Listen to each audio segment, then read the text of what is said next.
मैं बता रहा हूँ, अगर 24 में नरेंद्र मोदी को नहीं हटाया गया तो डेमोक्रेसी को खत्म कर देगा, चुनाव ही नहीं होगा। फिर ना सिर्फ चीटों की तरह कहेगा नहीं हूँ। आप देखो ना, पंजाब में एक दिन उनका ट्रैफिक, एक दिन गाड़ी रुक गई, कहीं प्रदर्शन कर रहे थे किसान, कोई वायलेंट वो नहीं था, उसी को कह रहे आज मैं जान बच गई, मेरी में बच के आया हूँ।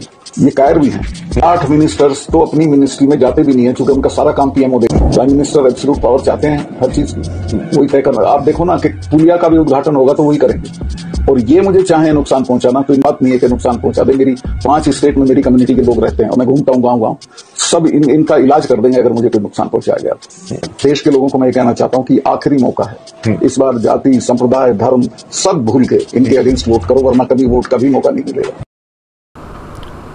नमस्कार दोस्तों, जनसंवाद न्यूज में आपका स्वागत है। दिन भर की सभी फटाफट बड़ी अपडेट निकल के आ रही, बिग ब्रेकिंग पहली बड़ी खबर निकल के आ रही। विपक्षी एकता से घबराई बीजेपी, अब फिर ईडी और सीबीआई का सहारा लेने जा रही। लेकिन सतपाल मलिक ने करारी फटकार लगाई है केंद्र सरकार को, लगातार सरकारी संस्थाओं का दुरुपयोग किया जा रहा है। बताएंगे इसके बारे में किस तरह से और कौन सी बातें रखी हैं। वहीं अगली एक और अपडेट निकल के आ रही है, एक बार फिर बीजेपी के मुख्यमंत्री फंसे हैं बुरे।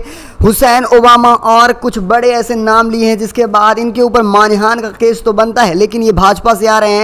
क्या कुछ बड़ी बात निकल के आ रही है, इसको भी बताने वाले। हंगामा मचा है इनके बयान को लेकर। अगली एक और अपडेट निकल के आ रही है मणिपुर से बड़ी खबर, जहां पर कांग्रेस ने एक बार फिर प्रेस कॉन्फ्रेंस कर सवाल पूछा है भाजपाइयों के साथ प्रधानमंत्री से, आखिर अब तक क्यों चुप है। लगातार जल रहा है मणिपुर, सर्वदलीय बैठक होने के बावजूद भी। बताएंगे इसके बारे में। अगली एक और खबर निकल के आ रही, पश्चिम बंगाल चुनाव को लेकर अभी भी लगातार हिंसा जारी है, मणिपुर हालात होते जा रहे हैं। वहीं 315 कंपनी फोर्सेस को तैयार कर दिया गया। अगली एक और खबर निकल के आ रही है, WFI चुनाव को लेकर ब्रिजभूषण नहीं बना रहा है दूरियां, लगातार इनके नाम निकल के आ रहे हैं चुनाव से। अगली एक और अपडेट निकल के आ रही है महाराष्ट्र से बड़ी खबर है, जहां पर KCR और तेलंगाना में चल रहे पवार की राजनीति को लेकर 100 सीटों पर नजर बनाई गई है। वहीं अध्यादेश के खिलाफ अरविंद केजरीवाल का बड़ा बयान निकल के आया, इसके बारे में बताने वाले हैं। और आखिर क्या लोकतंत्र के साथ लगातार खिलवाड़ किया जा रहा है, ये सारी खबरें जानने वाले हैं विस्तार से। वहीं आपको बताते चलें, लखनऊ बनने जा रहा है पहला आर्टिफिशियल इंटेलिजेंस शहर, सीएम योगी ने किया ऐलान, बताने वाले हैं। वही कांवड़ यात्रा को लेकर क्या कुछ रूट होने वाला है, सब खबरों को जानने वाले हैं, क्या करके विस्तार से। लेकिन उससे पहले एक छोटा सा निवेदन, अगर आप हमारे चैनल में नए हैं तो चैनल को सब्सक्राइब, बेल आइकन जरूर दबाएगा देश दुनिया की सभी फटाफट बड़ी अपडेट को पाने के लिए। दरअसल पहली बड़ी खबर निकल के आ रही है, कल विपक्षी एकता की बैठक होने के बाद लगातार बीजेपी खेमे में हड़कंप मचा हुआ है और जमकर घमासान होने वाला है 24 के चुनाव में, ये सभी को पता है। ऐसे में अब फिर बीजेपी वही अपना पुराना पैतरा आजमाएगी जो CBI और ED द्वारा लगातार विपक्षी नेताओं को परेशान किया जा रहा था। वहीं इसको लेकर अब जम्मू कश्मीर के पूर्व राज्यपाल सतपाल मलिक ने एक बार फिर PM मोदी के साथ साथ भाजपा और केंद्र सरकार को भी फटकार लगाई है। उन्होंने कहा कि मैं तो सभी नेताओं से कह रहा हूं कि आपको ED और CBI से घबराने की ज़रूरत नहीं है, सच का डट कर मुकाबला कीजिए। आगामी लोकसभा चुनाव में बीजेपी की हार तय मानी जा रही है, फिर मोदी जी और उनके सहयोगियों की जांच करवा लिया जाएगा। यानी वो अब विपक्षी एकता के साथ हैं। जिस तरह से लगातार मोदी के खिलाफ उन्होंने बयानबाजी की और एक पोल खोल कर रखे, एक बार फिर उन्होंने विपक्षी एकता के साथ एकजुट होकर विपक्ष के साथ खड़े हैं। सतपाल मलिक ने आगे ने कहा, अडानी के पास जो पैसा है वो प्रधानमंत्री जी का है, ना कि अडानी का है। विपक्ष की एकता से मोदी सरकार में खलबली मची है, ये सभी को पता है। और सरकारी तंत्र का दुरुपयोग करना सन 2014 से प्रधानमंत्री जी ने सीखा है, आज की उनकी बात नहीं है। उन्होंने कहा लगातार जिस तरह से महंगाई, बेरोजगारी का मुद्दा उठाया जाएगा तो 110% सरकार और केंद्र में बड़ा बदलाव आने वाला है। वैसे आपकी क्या राय है, अपनी राय कमेंट के माध्यम से जरूर दीजिएगा। अगली एक और खबर निकल के आ रही है मध्य प्रदेश से बड़ी खबर, जहां पर 52 जिलों में कांग्रेस एक साथ कर रही है धरना प्रदर्शन, भाजपा के भ्रष्टाचार की पोल खोल रही है कांग्रेस, एक के बाद एक लगातार माहौल बिगड़ता जा रहा है। देखा जाए मध्य प्रदेश में भी बीजेपी का चुनावी साल के मुख्य विपक्षी दल कांग्रेस मध्य प्रदेश में 52 जिलों में, जी हाँ दोस्तों 52 जिलों के साथ सख्त उपस्थिति दर्जे का प्रयास किया जा रहा है। महाकाल लोक घोटाले और सतपुड़ा भवन में आगजनी को लेकर कांग्रेस प्रदेश भर और जिले में पूरी तरह से एक दिवसीय धरना प्रदर्शन कर रहा है। यहां तक कि पूर्व मुख्यमंत्री और प्रदेश अध्यक्ष कमलनाथ भी उनका मंडल आयोजित किया धरना प्रदर्शन। यही नहीं, देखा जाए मंडल में पूर्वी मुख्यमंत्री शामिल रहने वाले हैं। और साथ ही देखा जाए सतपुड़ा में जो आगजनी हुई थी, जिसके बारे में आपको पहले की खबरों में बताया था, जिसमें 12,000 फाइलें जलाई गई थी। ये वैसी फाइलें नहीं थी जिसमें भाजपा की भ्रष्टाचार की लिस्टें रही थी, वो फाइलें जलाई गई थी। और बताते चलें कि साल 2018 के विधानसभा चुनाव में सत्ता पर कब्जा पाने के बाद बीजेपी अब तक देखा जाए तो 220 महीनों तक राज कर चुकी है। लेकिन अगर उनके घोटालों की लिस्ट निकाली जाए तो 225 घोटाले हो चुके हैं। चाहे वो भगवान की मंदिर रहा हो, जिसमें महाकाल लोक घोटाला हुआ, जिसमें आपने देखा केवल एक छोटी सी आंधी आने की वजह से सप्तऋषि की सारी मूर्तियां गिर गई थी। यानी भगवान के मंदिरों में भी बीजेपी नेता मंत्री जमकर घोटाला किए हैं, जमकर पैसा खाए। सारा पैसा नहीं लगाया गया है। ये सारी पोलें अब मध्य प्रदेश में खुलने लगी हैं और भाजपा की भ्रष्टाचार की पोल खुल रही है और उसके बाद भाजपा की सुपड़ा साफ माना जा रहा है। वैसे आपकी क्या राय, अपनी राय कमेंट के माध्यम से जरूर दीजिएगा। अगली एक और खबर निकल के आ रही, भारत के कई हुसैन ओबामा, पहले उनसे निपटा जाएगा। ये है असम के मुख्यमंत्री का बयान निकल के आ रहा है हेमंत बिश्वा का, और जिसके बाद लगातार माहौल गर्माता जा रहा है, सियासत तेज होती जा रही। एक सोशल मीडिया पोस्ट पर प्रतिक्रिया व्यक्त करते हुए असम के मुख्यमंत्री हेमंत बिश्व शर्मा ने शुक्रवार को दावा किया, भारत में कई हुसैन ओबामा हैं और उन लोगों से निपटना उनकी प्राथमिकता होगी। उन्होंने कहा कि असम पुलिस अपनी प्राथमिकताओं के अनुसार कई कार्रवाई करने वाली है। दरअसल उनसे पूछा गया कि क्या असम पुलिस भारत के अल्पसंख्यकों के कथित तौर पर सुरक्षा पर टिप्पणी के लिए पूर्वी अमेरिकी राष्ट्रपति बराक ओबामा को गिरफ्तार करेगी, तो अब इनका बयान निकल के आता है। इस पर भाजपा नेता ने एक प्रमुख पत्रकार की पोस्ट साझा करते हुए ट्विटर पर लिखा है, भारत में ही नहीं वैसे भी कई हुसैन ओबामा हैं जिन्हें जल्द ही गिरफ्तार किया जाएगा। और जिसके लेकर लगातार बयानबाजी होनी शुरू हो चुकी है और बुरे फंसते नजर आ रहे हैं और हंगामा भी शुरू हुआ है। दरअसल मामला मोदी के अमेरिका दौरे से शुरू होता है। जब वो अमेरिकी राष्ट्रपति से मिलने पहुंचते हैं तो वहां पर हिंदू बहुलक और मुस्लिम अल्पसंख्यक को लेकर मुद्दा उठाया जाता है, जहां पर पूछा जाता है कि आपके देश में अल्पसंख्यक मुस्लिम सुरक्षित हैं। इस तरह की बयानबाजी होने के बाद प्रधानमंत्री कहते हैं बिल्कुल। फिर यही सब मुद्दा अब भारत में भी उठने लगा है और इसको लेकर लगातार विपक्षी पार्टियां मुद्दा उठाती रहती हैं कि जिस तरह से अत्याचार हो रहा है। अब यही बात निकल के आ रही है कि बीजेपी के मुख्यमंत्री कह रहे हैं कि ये भी अब हुसैन ओबामा बन रहे हैं, इनको भी ठीक करना पड़ेगा, पहले इनसे निपटना पड़ेगा। आपकी क्या राय है? क्या अगर मुस्लिम के बारे में कोई सवाल कर रहा है सुरक्षित या नहीं, तो क्या हुसैन ओबामा बन जाएगा? क्या उनसे निपटना ज़रूरी है? अपनी राय कमेंट के माध्यम से ज़रूर दीजिएगा। अगली एक और खबर निकल के आ रही, पश्चिम बंगाल में पंचायत चुनाव को लेकर शुरू हुआ हंगामा थम नहीं रहा है, लगातार हिंसा जारी है। और यही वजह है कि पश्चिम बंगाल में पंचायत चुनाव में 12 राज्यों की फोर्स तैनात हो चुकी है और इसके लिए केंद्र ने गुरुवार को राज्यों को पत्र भी लिखा है। इसमें पश्चिम बंगाल पंचायत चुनाव के लिए राज्यों में सशस्त्र पुलिस या भारतीय रिजर्व बटालियन की 115 कंपनियों को तुरंत बंगाल भेज दिया गया है। वहीं देखा जाए केंद्र ने यूपी और एमपी की 20-20 बटालियन, महाराष्ट्र, असम, बिहार, झारखंड, ओडिशा के 10-10 बटालियन को भेजा गया है। इसके अलावा देखा जाए त्रिपुरा, मिजोरम, सिक्किम, अरुणाचल प्रदेश, मेघालय की भी 5-5 बटालियन की फोर्सेस भेजी गई हैं। देखा जाए मामला पंचायत चुनाव को लेकर शुरू होता है जिसमें जमकर हिंसा होती है, यहाँ तक कि गोलीबारी भी होती है जिसमें तुरंत देखा जाए तो 3 लोगों की मौत हो जाती है, जिसके बाद लगातार हिंसा जारी होती है और मौत के आंकड़े भी बढ़ रहे हैं। अब मौत का आंकड़ा 22 हो चुका है। देखा जाए हिंसा जारी है और ये सारी फोर्सेसें केवल एक ही वजह से लगाई जा रही, किसी तरह से पश्चिम बंगाल में पंचायत चुनाव कराया जा सके। 8 जुलाई को होना है पंचायत चुनाव। अगर ऐसे में माहौल नहीं ठीक हो रहा है तो ऐसे में चुनाव नहीं कराया जा सकते। यही वजह है कि इस पर अब हाई कोर्ट के साथ साथ सुप्रीम कोर्ट अपनी सक्रियता बरत रहा है और लगातार 315 बटालियन भेजने की आदेश दिया गया है, जिसमें से देखा जाए तो 12 राज्यों के फोर्स भेजे जा चुके हैं। वैसे आपकी क्या राय है? क्या मणिपुर जैसे हालात बनते जा रहे हैं पश्चिम बंगाल की? अपनी राय कमेंट के माध्यम से ज़रूर दीजिएगा। अगली एक और खबर निकल के आई मणिपुर से, बड़ी खबर, जहां पर कांग्रेस ने एक बार फिर से प्रेस कॉन्फ्रेंस की और प्रधानमंत्री से सवाल पूछा और उनकी चुप्पी पर भी सवाल उठाए।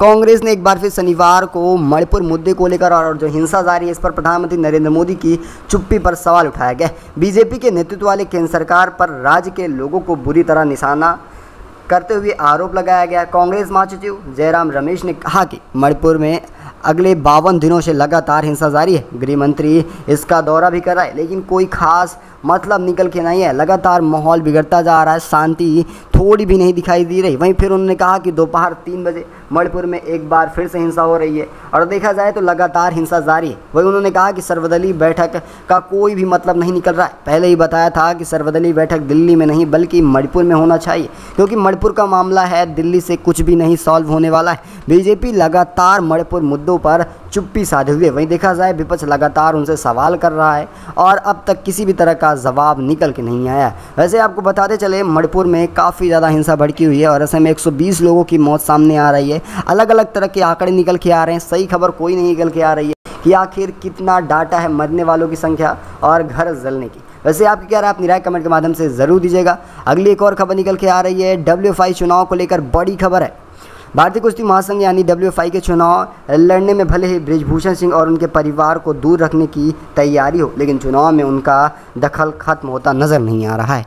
खबर है अब अपने बेटे के साथ चुनाव में वोट डाल सकते हैं। WFI के चुनाव 11 जुलाई को होने हैं। यौन उत्पीड़न के आरोप को लेकर प्रदर्शन कर रहे पहलवान मांग कर रहे थे कि WFI में किसी भी तरह से बृजभूषण के परिवार का कोई भी सदस्य नहीं होना चाहिए, यहाँ तक कि WFI के चुनाव से हटा दिया जाए। लेकिन मामला निकल के आ रहा है कि वोटिंग करने जा सकते हैं। बड़ी खबर है, उत्तर प्रदेश कुश्ती संघ के देखा जाए इलेक्टोरल कॉलेज में बृजभूषण और करण के नाम आगे बढ़ाए जा रहे हैं। और ख़ास बात है कि राज्य के कैसरगंज के सांसद भी हैं और लगातार इनके खिलाफ जिस तरह से पहलवानों ने धरना प्रदर्शन किया और जिस तरह से अनुराग ठाकुर ने आश्वासन दिया था कि सख्त कार्रवाई की जाएगी, वैसा कोई भी मामला निकल के नहीं आया। और ऐसे में अब चुनाव में भी देखा जाए हिस्सेदारी बनती जा रही है बृजभूषण की। अब 11 जुलाई को चुनाव होना है, ऐसे में उससे पहले भी कई बड़ी खबरें आ सकती हैं, यहाँ तक कि इनका परिवार का भी कोई सदस्य निकल सकता है। वैसे आपकी क्या राय है, अपनी राय कमेंट के माध्यम से ज़रूर दीजिएगा। अगली एक और अपडेट निकल के आ रही है, अरविंद केजरीवाल के अध्यादेश को लेकर बड़ी खबर है। दिल्ली के मुख्यमंत्री और आम आदमी पार्टी के संयोजक अरविंद केजरीवाल इन दिनों जिस चीज़ का सबसे ज़्यादा इंतजार कर रहे हैं वो है कांग्रेस की हाँ। जी हाँ दोस्तों, वो कांग्रेस की हाँ को लेकर लगातार सक्रिय नजर आ रहा है। यहाँ तक देखा जाए विपक्षी एकता में बात उठाए थे। केंद्र सरकार के अध्यादेश के खिलाफ देखा जाए तो इन्हें सभी पार्टियों का सहयोग और साथ मिला है। 11 विपक्षी दल इनके साथ आ चुके हैं, लेकिन अब तक कांग्रेस चुप्पी साधे हुआ है। और लेकिन कांग्रेस अभी भी किसी भी तरह से बयानबाजी नहीं कर रहा है कि वह अध्यादेश के खिलाफ अरविंद केजरीवाल के साथ है या नहीं। पटना में विपक्षी दलों के जुटन से पहले और बैठक के दौरान भी अरविंद केजरीवाल ने अपनी बात रखी कि कांग्रेस हमारे साथ रहे, पहले अध्यादेश को खत्म किया जाए, निरस्त कर दिया जाए। लेकिन इसको लेकर न तो मल्लिकार्जुन खड़गे चुप्पी तोड़ रहे हैं और ना ही राहुल गांधी। वैसे आपकी क्या राय है, इसकी वजह क्या हो सकती है? और लगातार इसको लेकर प्रेस कॉन्फ्रेंस भी कर रहे हैं और बात भी करते आ रहे हैं अरविंद केजरीवाल। अपनी राय ज़रूर दीजिएगा, आखिर कांग्रेस हाँ क्यों नहीं कर रही है। चलते हैं अगली एक और अपडेट निकल के आ रही है। महाराष्ट्र से बड़ी खबर है, जहाँ पर तेलंगाना के लिए पवार और केसीआर लगातार 100 सीटों पर नज़र बनाई है। तेलंगाना की सत्ताधारी भारत राष्ट्रीय समिति यानी BRSS कथित तौर पर राष्ट्रवादी कांग्रेस पार्टी के नेताओं को अपने पाले में कर महाराष्ट्र में विस्तार करने के लिए हर संभव प्रयास कर रही है। और देखा जाए कल ये भी विपक्षी एकता में शामिल रहे थे। ऐसे में देखा जाए शरद पवार के नेतृत्व वाली पार्टी इस समय के चंद्रशेखर राव की BRS को उनके ही गढ़ में चुनौती देने के लिए सारी योजनाएं बना ली हैं। रकम्पा ने आगामी तेलंगाना चुनाव को लेकर 100 सीटों पर चुनाव लड़ने के लिए अभी से जवाबदेही कार्रवाई और योजना बना रही है। देखा जाए टाइम्स ऑफ इंडिया की रिपोर्ट सामने आ रही है, जिसमें देखा जाए कि चंद्रशेखर ने अभी से लगातार 100 सीटों को लेकर उम्मीदवारों की पहचान कर ली है। यहाँ तक कि अपने कार्यकाल को भी खोलना शुरू कर दिया है, यानी अपने मैनिफेस्टो को लेकर साथ ही उन उम्मीदवारों की भी पहचान कर ली है जिनको वो चुनावी मैदान में उतारने वाले हैं। देखा जाए तो तेलंगाना चुनाव साल के अंत में होने हैं, लेकिन ऐसे में सक्रियता बढ़ती जा रही है तेलंगाना चुनाव को लेकर। क्या आपकी क्या राय है? क्या यहाँ पर शरद पवार की एक बार फिर से राजनीति होने वाली है या नहीं? अपनी राय कमेंट के माध्यम से ज़रूर दीजिएगा। अगली एक और अपडेट निकल के आ रही है, बड़ी खबर चलते हैं कांवड़ यात्रा को लेकर बड़ी खबर निकल के आ रही है। मेरठ में 4 जुलाई से शुरू हो रही है कांवड़ यात्रा। अभी से रूट डाइवर्ट किए जा रहे हैं, इससे आम जनता को कुछ खास परेशानी न हो। कांवड़ यात्रा के लिए मेरठ ज़िले का एक रूट डाइवर्जन प्लान तैयार कर लिया गया है। सभी समर्थित ज़िलों में चर्चा के बाद 5 जुलाई को इसे लागू कर दिया जाएगा। अफसरों की माने तो शुरुआती 9 दिन कांवड़ रूट पर 1 वे और फिर आखिरी तीसरे दिन ट्रैफिक पूर्ण रूप से पाबंद रहने वाला है। अगर रूट के बारे में आपको बताते चलें तो एक बार देख लीजिए कैसा रूट होने वाला है आम लोगों के लिए। दिल्ली, नोएडा व गाज़ियाबाद से मुजफ्फरनगर, हरिद्वार और सहारनपुर जाने वाले वाहन दिल्ली मेरठ एक्सप्रेस वे के डांसना इंटरचेंज से नीचे उतरकर विलपुआ रास्ते से होते हुए हावड़ापुर बाईपास, टियाला अंडरपास, किठौर, प्रच्छितगढ़ और हस्तिनापुर होते हुए रामराज व्यतंग की ओर बढ़ जाएंगे। वापसी के लिए देखा जाए तो इसी रूट की मदद से उन्हें सफ़र करना पड़ेगा। और इसके लिए देखा जाए वहीं समवर्ती ज़िलों के लिए हरी झंडी दिखा दी गई है। कांवड़ यात्राओं के लिए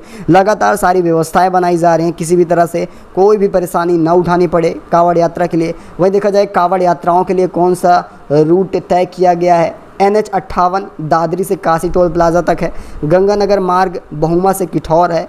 मोदीपुरम फ्लाईओवर के नीचे से मलाई होते हुए देखा जाए तो हावड़ापुर रोड जाने के लिए तय किया गया है। चलते अगली एक और खबर निकल के आ रही है उत्तर प्रदेश से बड़ी खबर, जहां पर लखनऊ बनने जा रहा है पहला आर्टिफिशियल इंटेलिजेंस शहर। CM योगी का आदेश हो चुका है। उत्तर प्रदेश के मुख्यमंत्री योगी आदित्यनाथ के निर्देशों पर अब यूपी को ग्रीन ऊर्जा का हब माना जाने लगा है। साथ ही देखा जाए तो उत्तर प्रदेश को देश की पहली AI सिटी भी माना जा रहा है, यानी आर्टिफिशियल शहर के रूप में देखा जा रहा है उत्तर प्रदेश को। और ये केवल और केवल योगी आदित्यनाथ के कार्यकाल में संभव हुआ है। और वहीं देखा जाए मुख्यमंत्री ने शुक्रवार को अपने सरकारी आवास पर प्रदेश के आय व्यय और $1 ट्रिलियन इकोनॉमी को संबोधित करते हुए अन्य विभागों को सम्मानित किया जिनका इसमें महत्वपूर्ण योगदान रहा।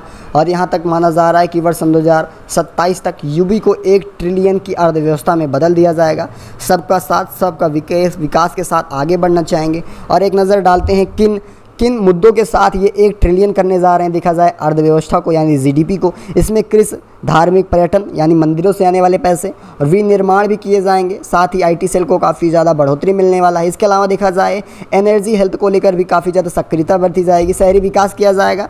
शैक्षण और फूड प्रोसेसिंग को लेकर भी कुछ कोर्सेज चलाए जाएंगे जिसके तहत जल्द ही सन 2027 तक ये अंदाज़ा लगाया जा रहा है कि भारत को यानी भारत के उत्तर प्रदेश का केवल और केवल इनका जीडीपी 1 ट्रिलियन होने वाला है। वैसे आपकी क्या राय है, क्या 1 ट्रिलियन भारत की जीडीपी हो पाएगी या उत्तर प्रदेश की? अभी तो भारत की भी नहीं है, ऐसे में उत्तर प्रदेश की कहना तो ये एक असंभव सी बात है। वैसे आपकी क्या राय, अपनी राय कमेंट के माध्यम से ज़रूर दीजिएगा।